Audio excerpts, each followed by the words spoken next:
시편 75편 1절에서 10절, 제가 먼저 1절 읽습니다.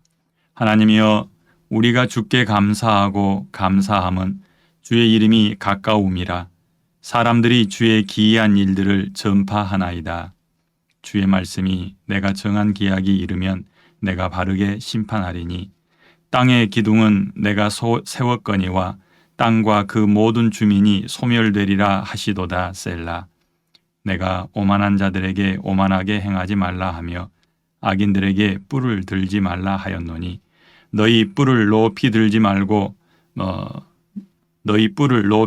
말며 교만한 목으로 말하지 말지어다. 무릇 높이는 일이 동쪽에서나 서쪽에서 말미암지 아니하며 남쪽에서도 말미암지 아니하고, 오직 재판장이신 하나님이 이를 낮추시고 저를 높이시느니라. 여호와의 손에 잔이 있어 술 거품이 일어나는도다. 속에 섞은 것이 가득한 그 잔을 하나님이 쏟아내시나니, 실로 그 찌꺼기까지도 땅의 모든 악인이 기울여 마시리로다. 나는 야곱의 하나님을 영원히 선포하며 찬양하며, 또 악인들의 뿔을 다 베고 의인의 뿔은 높이 들리로다. 아멘. 함께 기도하겠습니다. 하나님 감사합니다. 주의 은혜가 우리 가운데 있음을 이 시간도 고백합니다. 아버지 하나님 앞에 엎드리고 하나님을 간구하오니, 하나님 우리에게 나타나시며 우리에게 말씀하여 주시옵소서. 우리가 하나님의 말씀으로 인하여 오늘 하루 살아갈 힘을 얻게 하여 주시옵소서. 이 시간 성령 하나님께 우리의 마음과 우리의 생각과 또 우리의 감정을 드리오니 다스려 주시옵소서. 예수님 이름으로 기도합니다. 아멘. 우리는 방금 시편 75편을 함께 읽었습니다. 오늘 읽은 말씀 속에서 다가올 하나님의 심판이라는 제목으로 함께 말씀 생각하고자 합니다. 하나님의 심판이 다가오는데 시인은 그 심판을 기다리고 있습니다. 그리고 기뻐하고 감사하고 있죠. 1절 말씀을 한번 볼까요? 하나님이여, 우리가 주께 감사하고 감사함은 주의 이름이 가까움이라. 사람들이 주의 기이한 일들을 전파하나이다. 아멘. 보니까 주께 감사하고 감사하는 이유가 주의 이름이 가깝기 때문이다. 주의 이름이 가깝다라는 것은 주님의 심판이 가까이 임박했다라는 말씀이죠. 우리는 구약 성경에서 심판에 대해서 읽을 때면 하나님께서 범죄한 이스라엘 백성들을 심판하시는 것, 또 이스라엘 주변 나라들을 무찌르시는 것, 또 멸망시키는 것에 생각하기가 쉽습니다. 그런데 오늘 말씀 보면 이 하나님의 심판이 요한계시록에서 말하는 마지막 심판과 연결되는 것을 볼 수가 있습니다. 또 이 심판이 하나님의 이름이 가까이 다가오는 것에 대해서 감사하고 있는 시인을 통해서 우리가 생각하던 공포로만 다가오지 않고 오히려 감사한 일이다. 왜냐하면 하나님을 볼 수 있고 하나님께서 모든 악을 소멸하시는 날이 가깝기 때문이다라는 것을 새롭게 보게 되죠. 주의 이름이 가까이 왔습니다.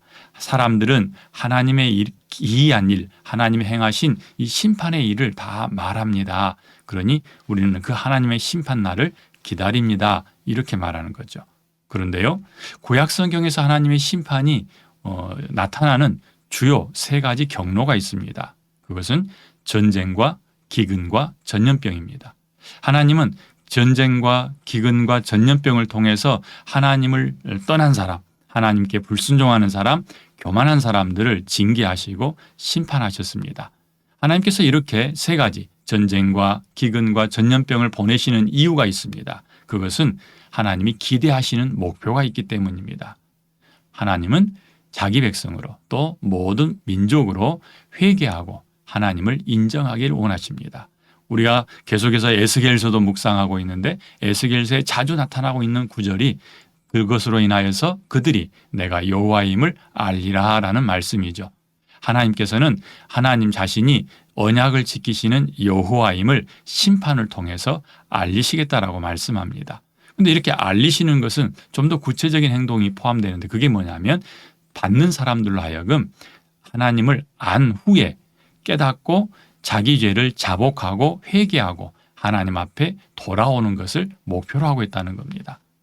하나님은 이렇게 심판을 통해서 하나님 자신을 드러내 알려주시고 모든 보는 사람, 듣는 사람, 아는 사람들로 하여금 하나님 앞에 엎드려 회개하고 하나님을 경외하는 삶으로 돌아서게 하는 것을 원하시는 거죠. 그런데 신약시대는 어떨까요? 지금 우리에게 전쟁과 기근과 전염병은 어떤 의미로 다가올까요? 사람들은 이제는요, 과학이 발달하고 자기의 지혜가 뛰어나다고 생각해서 무엇이든지 극복하라고 하지 여호와임을 알려고 하는 일이나 여호와 앞에 자복하고 회개하려는 일은 뒷전있는 것 같습니다. 전쟁과 기근과 전염병은 인류가 극복해야 될 난제이지 그것이 하나님이 인류를 하나님 앞으로 돌이키는 수단으로 보지 않는다는 것입니다. 무기 개발을 통해서 전쟁을 억제하려고 하지요. 다양한 방법으로 자연재해를 극복하려고 하지요. 또 백신과 치료제로 전염병을 이겨보려고 하지요.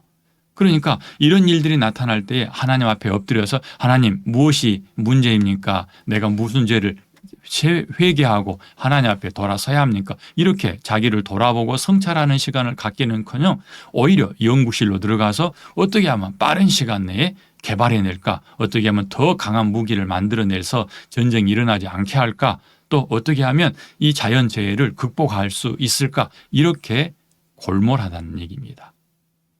그런데 우리는 오늘 하나님이 주시는 말씀을 통해서 하나님 앞에 어떤 자세를 가지고 사는 것이 옳은지 다시 한번 생각하는 기회가 될 수 있기를 바랍니다. 함께 읽은 75편 1절과 2절에서는 하나님의 심판이 선포되죠. 곧 다가올 하나님의 심판입니다. 주의 말씀이 정한 기약이 이르면 내가 바르게 심판하리라 라고 말씀합니다. 라고 시인이 이야기합니다. 하나님이 정하신 시간이 이르면 하나님께서 바르게 이 세상을 잡아놓겠다는 얘기죠. 틀어져 있는 것을 바로잡겠다는 뜻입니다. 하나님을 떠나 있는 세상을 하나님 앞으로 돌이키는 것이요. 하나님을 떠나 범죄한 사람들로 하여금 회개하고 하나님을 경외하는 사람으로 되돌리겠다라는 말씀입니다.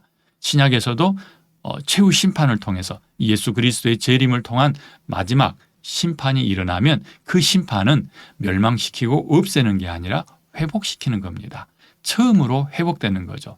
이전에 있던 땅과 하늘은 다 없어지고 새 하늘과 새 땅이 이루어지는 거죠. 범죄하고 악으로 가득 차 있던 세상은 사라지는 것처럼 보이지만 사실은 그 악한 세상을 돌이켜서 처음 하나님이 만드셨던 에덴 동산, 범죄하기 이전의 에덴 동산의 모습으로 회복시키는 겁니다. 심판은 멸망과 파괴가 아니라 회복입니다. 하나님의 심판은 하나님과 우리 사이의 관계를 회복시키는 것이요. 하나님과 자연 사이의 관계를 회복시키는 겁니다. 성경을 읽다 보면 그런 말씀이 있습니다. 아담이 범죄하고 하나님으로부터 징계받고 에덴에서 떠난 다음에 모든 자연도 하나님을 거슬렸다. 또 사람을 거스린다. 그런데 하나님은 마지막 심판을 통해서 사람도 하나님께 되돌아오게 하시고 또한 모든 자연도 하나님 앞에 다시금 복종하게 만드실 겁니다. 회복인 것입니다. 그래서 심판은 기억하십시오. 하나님께서 때가 되면 말씀하신 대로 반드시 심판하러 찾아오십니다. 그의 이름은 이미 우리 곁에 가까이 와 있습니다. 그리고 이 심판을 통해서 하나님은 모든 것을 파괴하고 없애버리는 게 아니라 하나님 앞으로 회복시킵니다. 그리고 결국 모든 인류로 하여금 모든 만물로 하여금 하나님이 하나님 되심을 인정하게 하고 그분 앞에 굴복하고 부복하고 하나님을 경배하게 할 것입니다. 그래서 시인은 하나님의 심판이 다가온 것을 기뻐하고 감사했던 거죠. 자, 4절에서 7절 말씀 보면 여기에 심판의 원인에 대해서 이야기합니다. 심판의 원인이 무엇입니까? 심판의 원인은 오만과 교만입니다. 사람들은 자기를 스스로 높이려 하죠. 그래서 아까 말씀드린 것처럼 전쟁이 일어날 때면 더 좋은 무기를 개발해서 그것으로 자기들이 해결하려고 합니다. 자연재해 극복해야 된다고 생각하죠. 또 질병도 백신이나 치료제를 통해서 극복하려 합니다. 하나님이 보내신 메시지에 대해서는 생각하지 않습니다. 그 안에 깔려 있는 것이 바로 오만이고 교만입니다. 사람은 자기를 높이려고 하지만 어느 누구도 자기를 하나님 앞에서 높일 수 없습니다. 하나님은 이렇게 말씀합니다. 동쪽에서 서쪽에서 북쪽에서 남쪽에서 어디에서든지 하나님 앞에 자기를 드러내고 높일 수 있는 사람은 없다. 오직 낮추시기도 하고 또한 높이시기도 하시는 분은 여호와 하나님 한 분뿐이시다라고 말하는 것이 4절에서 7절 말씀입니다. 우리는 교만한 사람은 결코 자기를 보지 못해서 자기가 교만한지를 모른다는 것을 압니다. 또 교만은 패망의 선봉이라는 것도 알고 있습니다. 그렇다면 우리는 자신을 보지 못하기 때문에 늘 내 눈이 아닌 성령 하나님의 눈으로 자신을 보려고 애써야 합니다. 그 말은 하나님 앞에 나를 내려놓고 하나님 보여주세요 라고 말해야 하고 하나님 말씀에다가 내 삶 대조할 때에 드러난다는 것입니다. 나 혼자 있을 때는 아무것도 나타나지 않지만 하나님의 말씀과 함께 있을 때면 내가 얼마나 무능한지, 내가 얼마나 악한지, 내가 얼마나 하나님이 필요한지 자연스럽게 드러난다는 것이죠. 그러므로 말씀을 가까이 하는 사람은, 진정으로 말씀을 가까이 하는 사람은 겸손하게 되어 있고 늘 하나님의 도우심을 구하게 되어 있고 은혜 없이는 살 수 없습니다 라고 날마다 고백하며 예수 그리스도를 의지하게 되어 있습니다. 오늘 우리의 삶이 그렇게 겸손하고 예수 그리스도를 찾는 삶이 될 수 있기를 바랍니다. 마지막 시편 75편 8절에서 10절 말씀을 보면 이제 시인은 하나님의 심판이 다가올 것을 보면서 나는 하나님을 선포하고 하나님을 찬양하겠습니다 라고 다짐하고 고백합니다. 이 8절에서 10절 말씀은 사진 한 장으로 설명할 수 있을 겁니다. 여호와의 손에 술잔이 있고 그 술잔 안에는 술 거품이 일어나고 있습니다. 그리고 하나님은 그 잔을 땅을 향하여 쏟아내시죠. 그때 모든 악인들이 잔 밑에서 입을 벌리고 그 술 찌꺼기까지도 다 마시는 겁니다. 자, 이 사진 한 장을 한번 생각하면서 이 말씀을 보십시오. 하나님의 심판을 피할 수 있는 사람은 없습니다.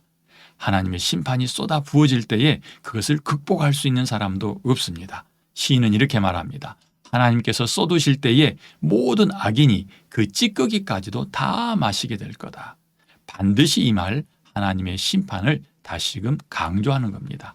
그 심판 가운데, 다가오는 심판 가운데 시인이 하는 것은 무엇입니까? 두 가지죠. 하나는 그 하나님을 드러내서 사람들에게 선포하고 알리는 것입니다. 또 하나는 그 하나님을 향하여 찬양을 드리는 것입니다. 자, 이 말씀을 통해서 우리가 마지막 때에 어떤 모습으로 살아가야 될지를 보여줍니다. 하나님의 심판을 거부하거나 피할 수 있는 사람은 없습니다.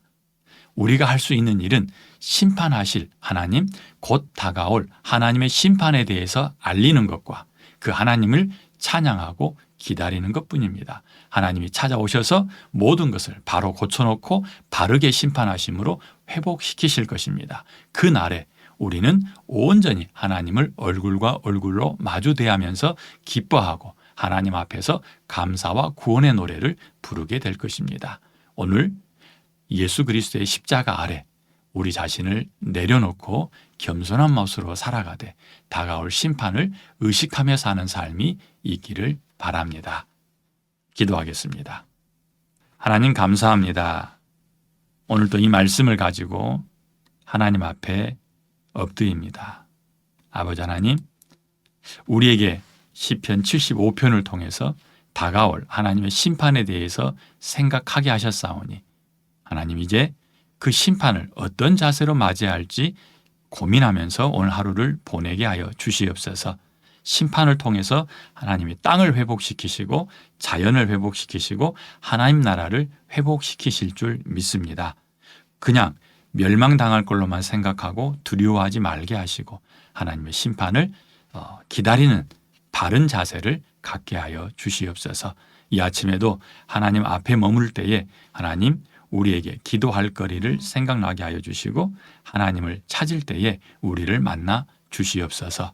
사랑하는 주의 자녀들을 축복합니다. 저들의 하루 삶이 하나님의 영광을 드러내는 삶이 되게 하여 주시옵소서. 감사하며 예수님 이름으로 기도합니다. 아멘.